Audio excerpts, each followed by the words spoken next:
Welcome, dear listeners, to Satanist Nextdoor. We're your hosts, Lillian Levine and Tommy Levine. Whether you're an open-minded, curious onlooker or a fellow Satanist seeking camaraderie, our goal is to share our personal experiences and delve into the intricate tapestry of Satanism in our daily lives, occasionally inviting other guests to share their unique perspectives, leaving no pentagram unturned. We'll explore how our beliefs shape our views on society, dive into struggles and triumphs we've encountered, and reveal the humanity that unites us all. So grab your favorite chalice and join us on this captivating journey. Satanist Nextdoor is ready to peel back the curtain and offer you a glimpse into our world, one captivating episode at a time.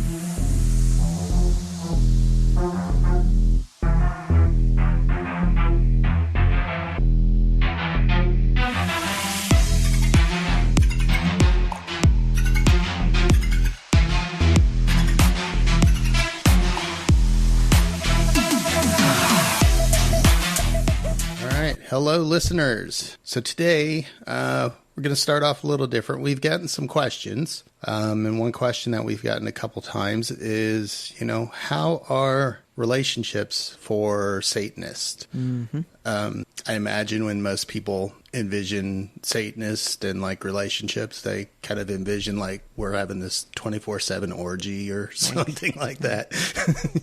That would be a stereotype. Yes, definitely very, very much a stereotype. And although I'm sure there are a couple. Hey, yeah, and do your thing. It's not necessarily really the norm sort of thing. I would say for Satanists, the most important thing when it comes to a relationship is consent. Absolutely.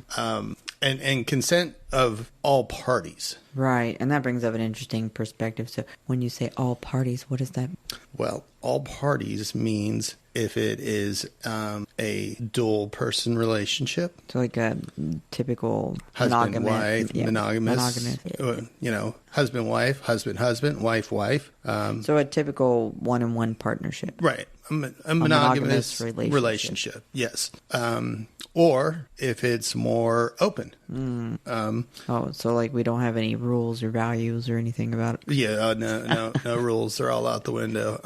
But you do bring up a very important point because, again, that is where consent comes in. If you have a relationship, well, even if you have a relationship with two people, there's still boundaries and... It doesn't matter if you have a relationship with an entire polycule. It's all about what have you talked about between every individual involved in the relationship. And when you have a relationship of that nature, obviously there will be varying degrees of relationship expectation. Yes. But, there's a lot of Satanists out there that are, single or monogamous type relationship Satanists. Monogamy.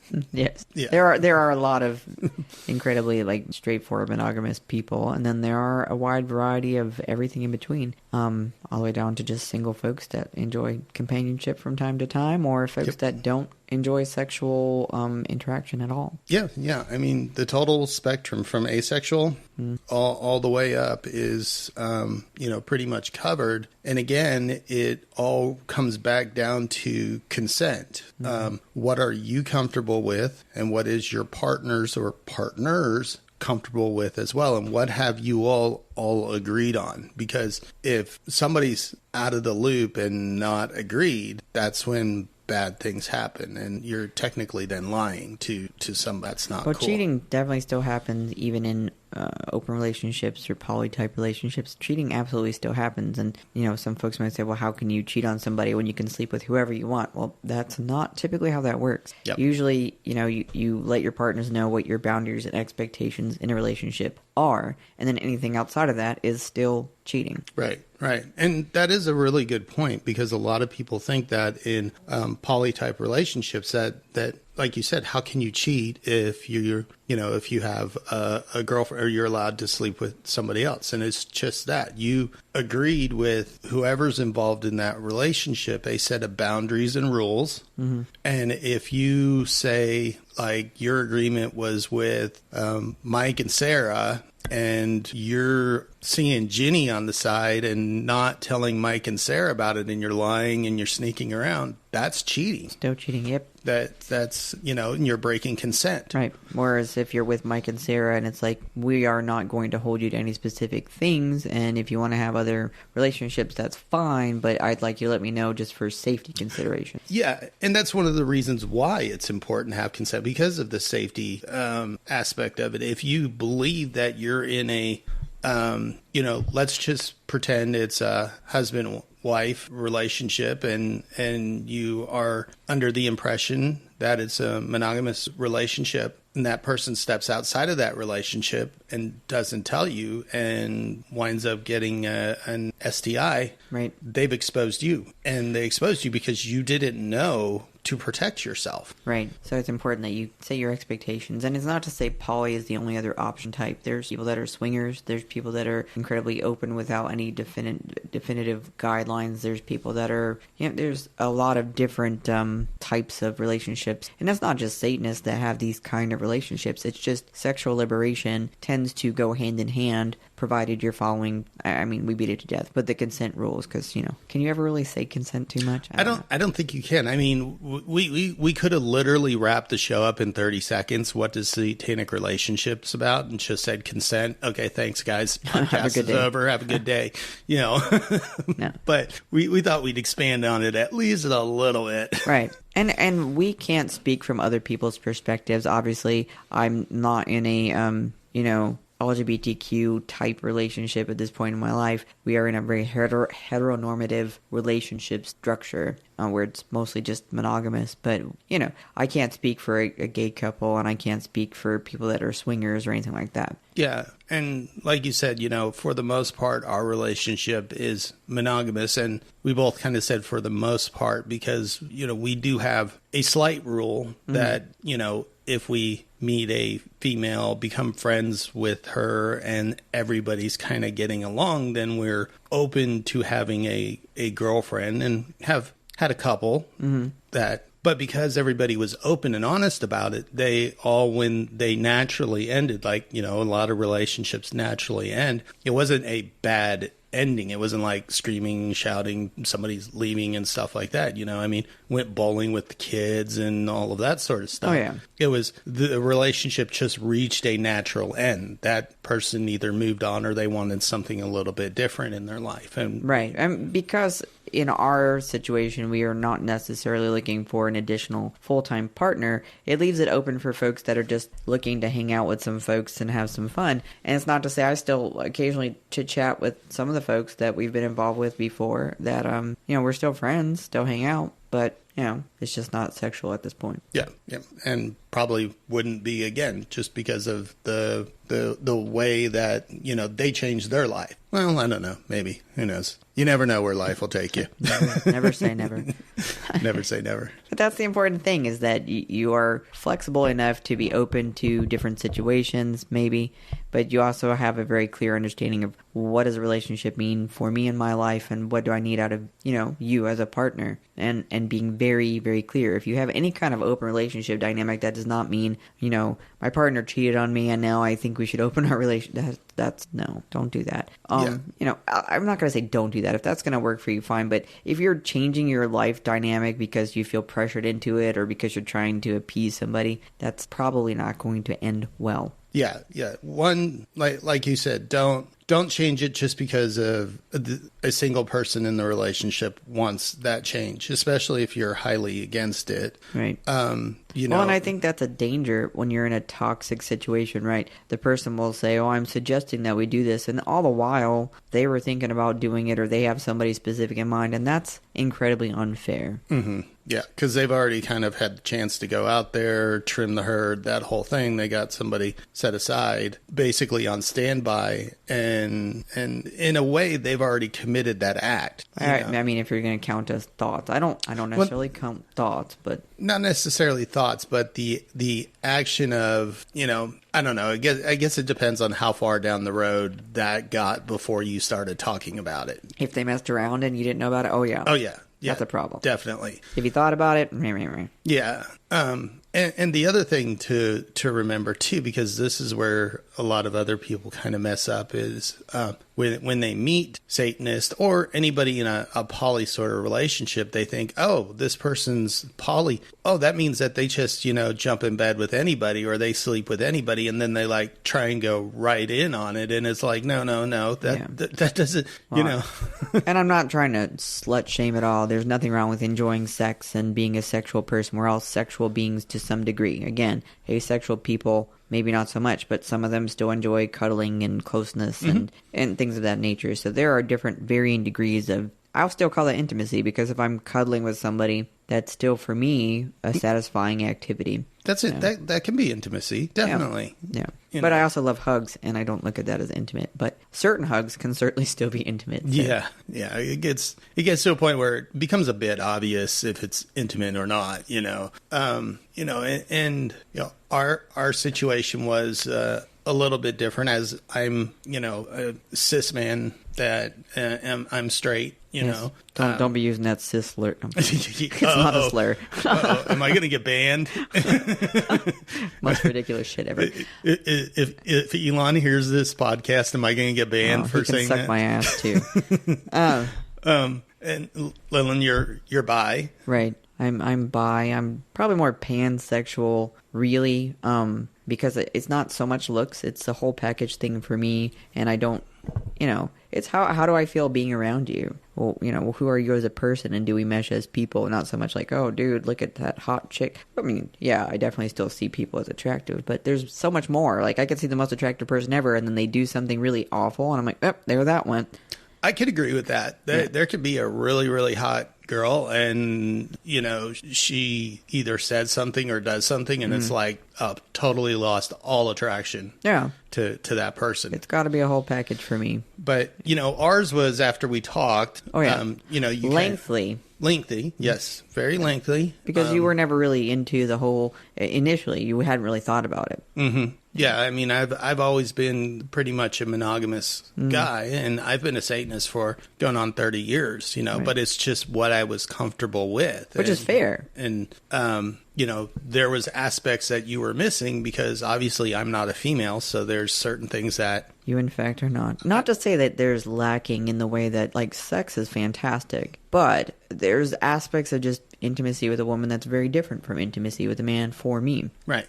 And seeing as I'm not bi, I don't find men attractive. So we came up with an agreement that worked for our relationship. Right, and that's the key. There's going to be a different dynamic for everyone. I know a lovely woman who has 2 husbands, and they're all very happy. And obviously I don't live with them, but every time I've seen, they look very happy. They all seem to be, they found a really enjoyable relationship structure that works for them, and they're incredibly happy. They've been together for years now. So we always have to preface everything with they seem incredibly happy, because we watch enough true crime shows that they're always like, they were the happiest couple, and then he started killing people, or something like that. They were the happiest couple ever. Little did they know he was eating people in the basement. So yeah, I mean, but we've definitely had friends of all types on the spectrum. And, and that's okay. That's the thing about Satanists is generally we're okay with any of that. And even if your relationship is just you want to be single by yourself and you're on the ace spectrum, that's okay. And to be clear, ace people aren't just single people. They do still love relationships. Yes.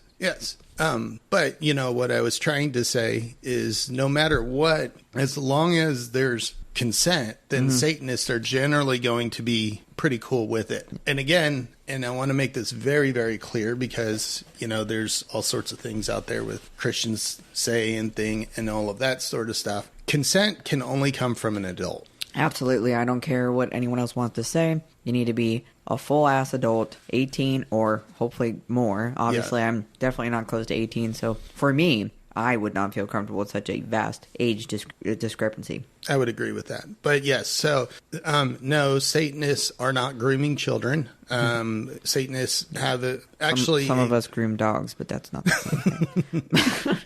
Oh, that's bad because there was a Twitter post. Okay, we're not talking about that disgusting shit. I meant literally cutting their hair. Okay.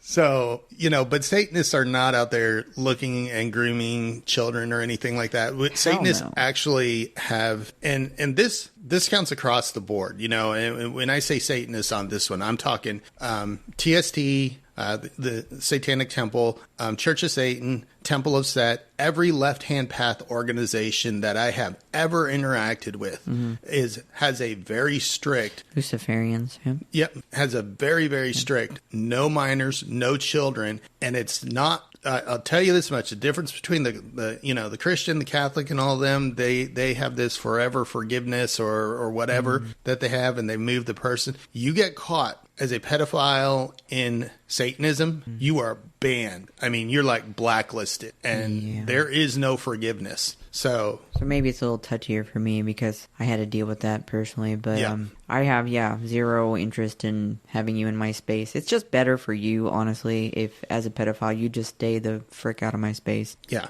exactly. I'm nothing kind to no. So no, and getting off that's another reason why being able to talk about relationship dynamics is so important. And I think because of some of the things I experienced in my life, I had a lot of guilt and shame and fear involved in even understanding what my own sexuality was. I didn't understand whether or not it was just misplaced affection, because that's the thing when you're a survivor of, assault, especially as a child, you have to learn about different dynamics, and so you have to learn what feelings mean what, and that's tricky. And learning how to be comfortable with your own body and sexual behavior, period. I'm not ashamed to say that for the longest time in my personal sexual life, it was very difficult for me to enjoy certain aspects of sex because of hang-ups that I had and fears that I had and, flashbacks that I dealt with on a routine basis. And it would be nothing of anyone's fault, but things that I would just have to work through in order to be able to just enjoy sex, period. Yeah, and,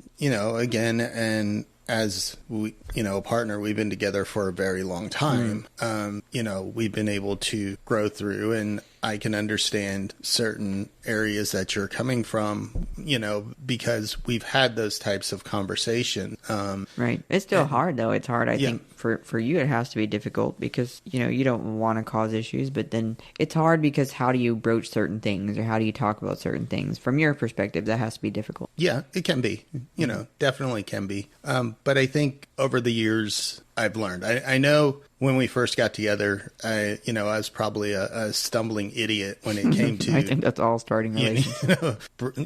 talking about some subjects and, whether I even handle reactions right or not. But yeah, I mean, we're a little bit off. Right. Topic, but I mean, that has to do a lot with when it comes to people have questions about what kind of things that make up a sexual relationship for a Satanist. Because I think they assume the things you see on movies or the weird conversations maybe that you find in the dark corners of Reddit or something, that we just willy-nilly go out and do whatever we want. We don't have typical relationships, and some of us don't. I hate the word typical, but you know what I mean. Yeah. Where it's like this average husband, wife, and, the kids and the whatever. They say, well, that doesn't make sense. These folks don't live that way. Yes, we do. Yeah. And we know other Satanists that are, there are other suburban Satanists that have children and husband-wife relationship. And again, we know other Satanists that have polypod of like 10 people. I like polypod. Yeah. That's kind of fun. I don't know why that made me think of Polly Pocket, so I apologize. But yeah, I mean, so it does really come down to being honest and consent. Right. And here's the other thing that about consent that Satanists take very seriously, and this kind of goes into I argue this a lot on women's rights on Twitter, where I'm arguing with the women against the men, is consent can be removed at any time. Absolutely. So it doesn't matter if you've started in on something or whatnot. If at any point any person decides, no, I don't want to do this anymore, consent has then been broken, and that activity stops. Oh, or else it's, there's it's an none assault. of this, the wife is supposed to make the husband happy because, my religious beliefs tell me so. That's just ass backwards. No, there is no, I'm in the mood, you're not in the mood. Well, tough shit. The Bible says that you're my property and I'm going to have sex anyways. I mean, it is literally, whenever, we have sex, it's totally consensual. Well, that's what I also like about being in a satanic community. For the most part, I think people are incredibly open about talking about things like this, and people don't tend to shame individuals. You run into shitty people in every single facet of humanity. So, of course, I'm sure it's happened, but for the most part, it's incredibly liberating to be around people that don't hold specific traditional values around sexuality and don't make you feel like weird or inappropriate or judge you for things. It's a lot of people are excellent listeners and very supportive and open-minded to considering different ways of life. And sexuality, I think, is really high on the list of things people are incredibly open-minded about and considerate about. Yeah. And the other part about consent, too, goes with women and the way that they dress or don't dress. Just because there's a woman around you and her top is off or something like that does not mean that you have consent. So I always argue consent like this. Yes is yes. Anything else is no. So silence is a no. A shy away is a no. A no is a no. Unless you get a yes, it is no. And we are very strict about that. Now, I'm not going to say every Satanist is like that. I'm not going to say there's not assholes in, Satanism. I will say from my experience in different organizations, the longer an organization has survived, the better they seem to be able to flesh these things out. Early on, they're still sort of learning. And, I can tell you early on, TST had some issues with a lot of harassment internally. But I can tell you, because I'm part of a committee that deals with this sort of stuff now, that shit isn't tolerated. If somebody is sexually harassing a person in TST and it gets reported, it gets investigated, and there's actually consequences. Yeah, and that's how it should be. And it's not to say that people didn't take it seriously before, but, I don't even know if everyone knew how to deal with some of those just different things that naturally happen in certain environments. Yeah, I mean, every organization has to grow, and they have to learn, rules. How do we investigate? How do you tell who's telling the truth? All of that sort of stuff. So, young organizations, it takes a little bit of time to get things right. But I do believe that, at least I can say from what I've witnessed with my own two eyes, TST has done a very good job of fixing that. Yeah, and, I think it's not necessarily even fixing, it's just learning how to appropriately address and have some kind of structure in place to deal with those things once they've been identified. So I think that's wonderful to see that kind of stuff.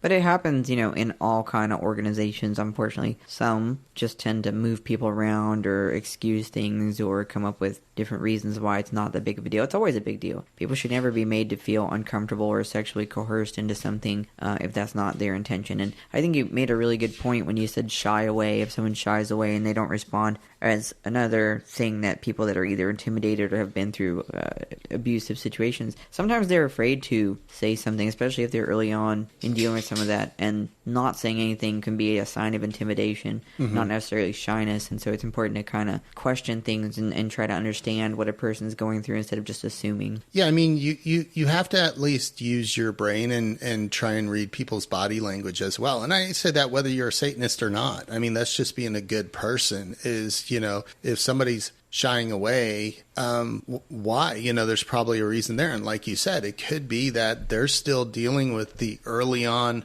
trauma of an assault and they've mentally locked up or something like that.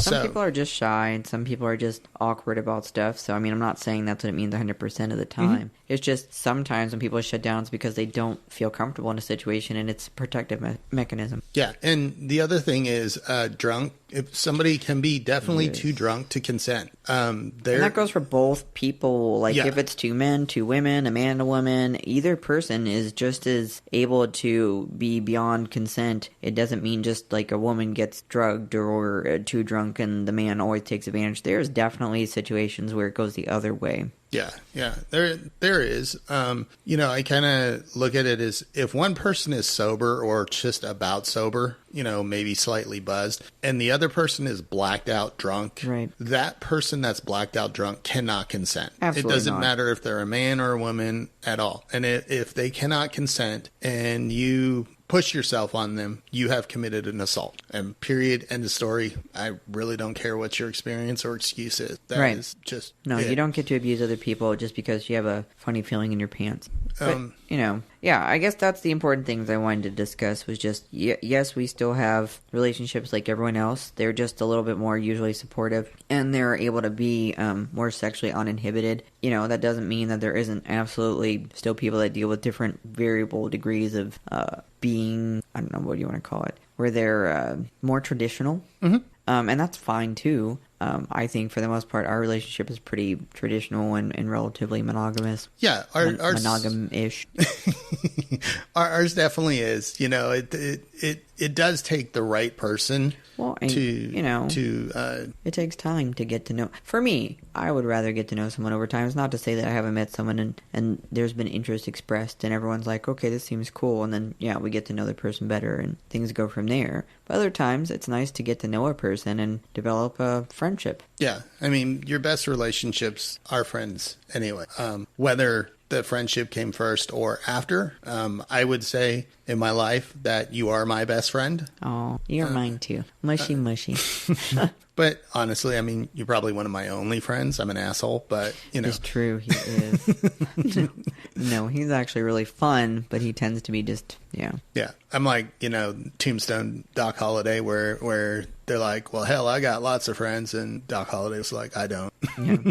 Yeah. Okay. But I mean, I think again, I know a lot of people, they ask this question. We get asked this question all the time. So we did get married. We've been married now for almost 25 years. Yep. So definitely, we were both very young when we met. Yeah, it worked out good though, because it was nice to be able to grow with somebody, and for me that worked. I'm not saying everybody run out, as a younger person and jump into a relationship, but I enjoyed it because I feel like we've grown together and we've actively work to grow together, not so much like people have their own lives and doing their own thing. We frequently check in with each other and actually work to maintain a healthy relationship. Not to say it's perfect all the time, not to say we haven't had plenty of our fair shares of issues, because we definitely have. It's normal to have issues between two people. It's not normal not to try and deal with them in a way that is equitable for all people involved. Yeah.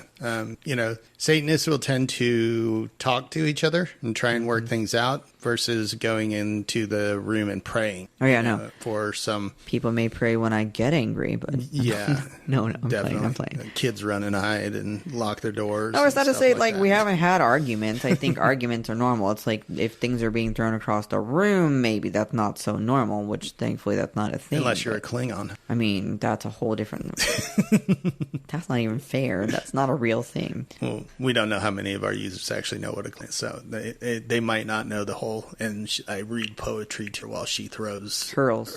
She hurls things items at me. Yeah, big Star Trek fans, so if you haven't guessed that, kind of... but back to the original, everything does kind of go around consent. Right, but it's like, some people get married, and some people don't, and some people stay in long-term committed relationships, and some people just have different relationships, and some people live in a mixed relationship. So, I mean, I know people of all different stripes, and there isn't one right or wrong way, as long as everyone's respecting one another. And, if you have kids, your kids too. Yeah, you have to respect your kids as well, and everything is, age appropriate, obviously. Oh, obviously you're not doing a bunch of weird stuff around your kids. That would be really messed up. Yeah, that would be horrible. Right. That's like, you should go to jail sort of shit, Yes. So, obviously, as kids get older, when they become teenagers, your kids are smarter than you think they are, so, kids are going to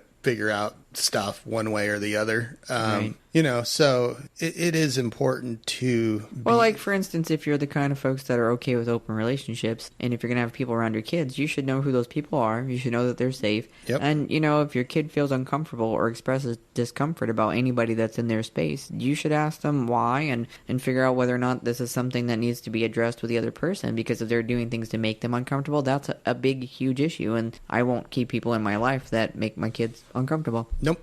I will walk their ass out the door so damn quick they won't even know what hit them. Yeah, that. But, you know, yeah, everything comes down to, even with your family, that's a type of consent where you're definitely making sure that everyone in your family feels safe and comfortable and knows that they can come to you if they have concerns about anything happening in their house. Concerns, questions, anything like that. Yeah, questions are an easy one. Yeah, that's the whole... And again, everything age appropriate. Absolutely. And there's definitely age appropriate ways to discuss everything from when a child is little all the way up to when they're an adult and you're much more of a relative equal with the other person. So we've always been very upfront about anything they want to know, talk to us. And we have very few awkward conversations. It's more just naturally things will come up in a conversation, and then you keep it strict to the basic answer unless they want elaboration. Yeah. And I mean, we have kids that are adults now, like, you know, adults. Yes. And then we have, you know, kid that's a teenager, you know. So again, but in order to get there, they went through all phases of life, you know. And that's another question, maybe for another day, but, you know, how do you parent? Yeah, I think parenting will be its own yeah, podcast. Because, again, people have many weird assumptions with that, just like they do with relationships. So, yeah, that's to answer the questions that we've had. We have normal relationships, and normal means we base our relationships on consent.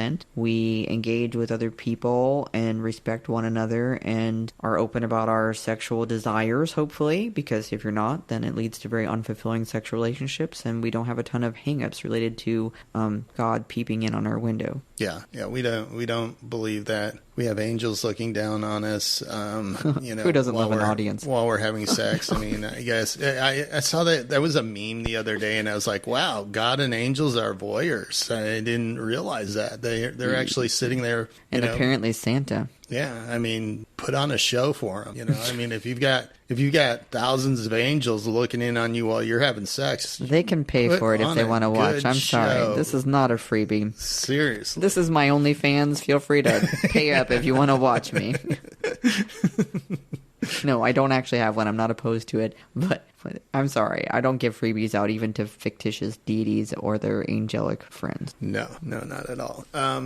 So yeah, I don't know if there's a whole lot more that we can cover on this. I mean, I think we answered at least the question that we got and the questions that do come up. You know, I know people come a lot of times when people meet Satanists at a congregation or something like that the first time, you know, they do kind of shy away a little bit, you know, and the question obviously gets asked when there's big gatherings, is there nudity and is there orgies and stuff like that? Well, sometimes there are, but again, it's a consent-related thing. But, I mean, we've been to events that has had nudity or partial nudity. Yep. And again, it's not like people are just running up and groping people. It's incredibly structured, and there's definite rules. You could tell people even don't like to look directly when another person is nude. You'll notice that it's more like face or feet. Yeah. You know, people try to respect boundaries of other people's bodies all the way across, unless a person's like, I don't give a crap if you look. And then it's still, you have to be respectful because, you know, there's still boundaries. Yeah, I mean, there's a difference between looking and gawking. Yeah.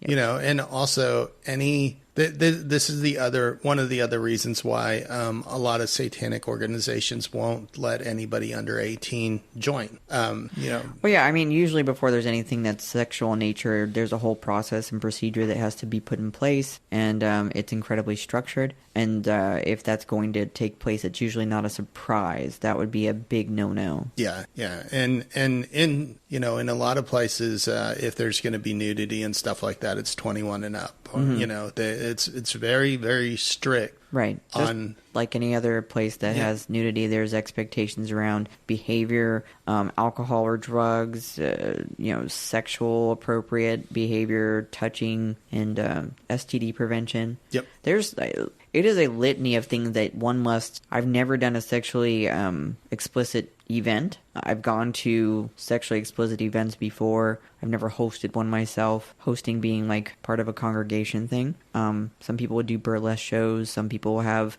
just different events that involve sexuality to that degree. And it is incredibly... There's a whole list of things you have to fill out, and it's very detailed. Yeah, I mean, it is based, again, and like I said, I don't think we can say consent enough times. It is everything based around consent. You look at things like Lupercalia, where you celebrate sexuality and just enjoying oneself or, your partners. It's something where if you're going to have events, there's a lot of things that have to be ironed out, and it usually takes months before an event like that. And it's super built around making sure all parties are safe, everything's consensual and secure, and... Yeah. So, you're not going to show up at a satanic book club and all of a sudden, about 15 minutes in, the lights are going to go off and...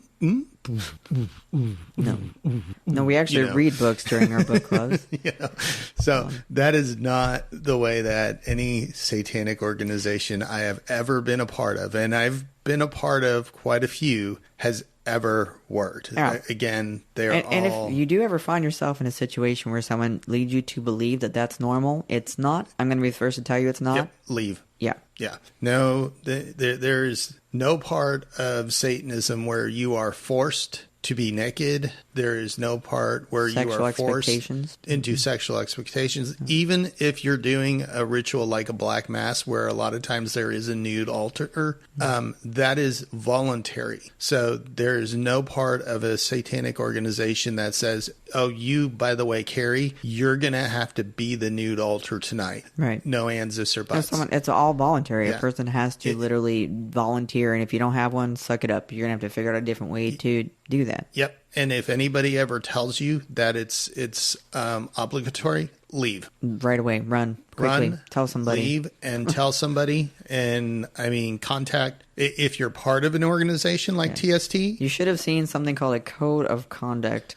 Yeah. And if you read through that code of conduct, there's usually some very strict criteria about behavior. And that's another thing that's important if you're involved with anything like that. A lot of them have congregation heads. Mm-hmm. And those individuals are responsible for their actions and the way that they put themselves out there. And if they're making you feel sexually uncomfortable or doing things that you find to be sexually inappropriate, you should probably talk to somebody about that. Yeah. And I can say from the organizations I have experience with, if you're in TST, if you're ever put in a situation like that, or you're sexually harassed or anything like that, you start with your chapter heads. If your congregation heads. See that I've been in TST for so long, I still call them chapter. They're now congregations. You start with the congregation head. If you don't get a satisfactory unless it's the congregation head. If the congregation head did it, you'd go outside of that. But. Yeah, if the congregation head is doing it, then you go outside of that. And if the congregation head isn't doing anything about it, then you go outside of that. There is a next step level process. If you're in COS, then, again, report it to either a priest, a magister, or, the main office. Temple of Set, same sort of thing. It goes to a pylon leader or a priest or priestess or a magister or the high priest. So they all have these very strict rules around this sort of stuff. Mm-hmm. And so you should never be forced into a situation that you do not want to be. Yep. And they all have some sort of code of conduct that you agree to. Yeah, basic behavioral expectations. Yep. And they're normally pretty damn strict about those things. Yeah, I think we've ruined all the weird expectations people have about now. Yeah, I think so. So all the people that thought, it was all of this other stuff. No, that's really just Christians lying, and those are a lot of bad Christians. Because it's not to say that we're not a group of people that, again, we support all manner of gender identity, which is not sex. Yep. Not the same thing at all. Not at all. We support sexuality, healthy sexuality being the only type of sexuality that we support, whether it's it's somebody that's interested in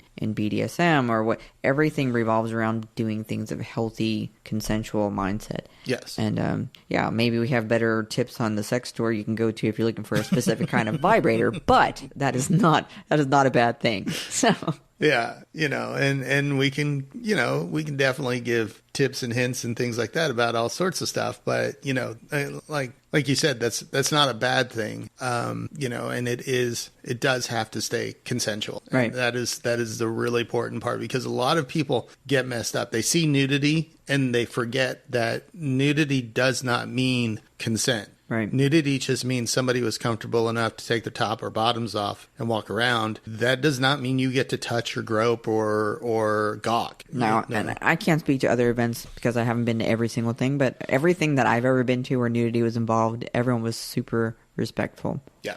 So, but yes, there's definitely rules, and we are a pretty normal. I mean, other than that, we're a pretty normal couple. Mm-hmm. Pretty normal. I mean, if you looked at our family from the outside, you wouldn't know, other than the fact that I'm going to be wearing like a Hail Satan shirt or something like that, and we fly the LGBTQ plus flag outside, the pride flag outside. Inclusive. Yep, trans included.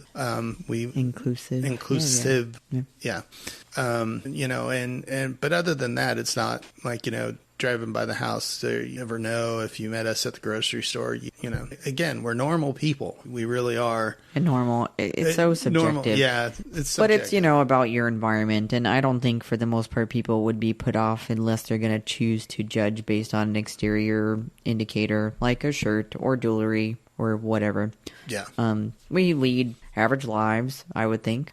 We get up in the morning, we do our work, we make dinner, we deal with homework, we have to do school pickups and drop-offs and all the boring crap that everybody else has to do. And and in that time, we also find time to make conversation with one another and do things that keep relationships alive. Because if you don't try to interact with each other, then I think it kind of ruins your relationship. You forget about taking care of one another as far as people, not just the sex part. Yeah, and I will say that one thing I do tend to notice about Satanists and relationships is they do have a more healthy sex life. Between each other. Right. They seem to, because they're comfortable enough to talk about their wants, their desires, the things they like, they don't like, and all that. Right, and that doesn't mean quite a few people had to deconstruct a lot of crap to get there, because we come from all variety of backgrounds, and just because you're not necessarily part of a Abrahamic faith now doesn't mean that you weren't part of one, and it doesn't mean those stigmas didn't stick onto you and leave lasting negative impacts for your intimate life. Yeah. So, well, yeah, I mean, I think we've pretty much beat this one to death. Yeah. If you do have questions for us on this or other subjects, please do, reach out to us, send us a tweet, tag us on Twitter, or email us or something like that. Your questions, if we get good questions, we'll read them and we'll answer them. I'm kind of looking forward to being able to get more questions in and answer them. We have a lot of topics to talk about, but it's also kind of cool to get questions and, just kind of do a topic off the fly. And the same thing I've told people in meetings or whatever when we do meet individuals, you're not probably going to ask me anything I haven't heard before. If you do, I will let you know. But we don't tend to shy away from things provided they're not rude, crude, or inappropriate. There's just things that you don't ask people. And if you ask me and it's a douche question, I'm going to tell you that you're being a douche. Yeah. Nothing vile or disgusting, anything like that. You're going to get a big middle finger or whatnot from us. And again, if I had an OnlyFans, then you would know. And since I don't, you can't. All right. Well, with that, I think we will let everybody go. And we will talk to you all on the next episode. Hail Satan. Hail Satan, guys.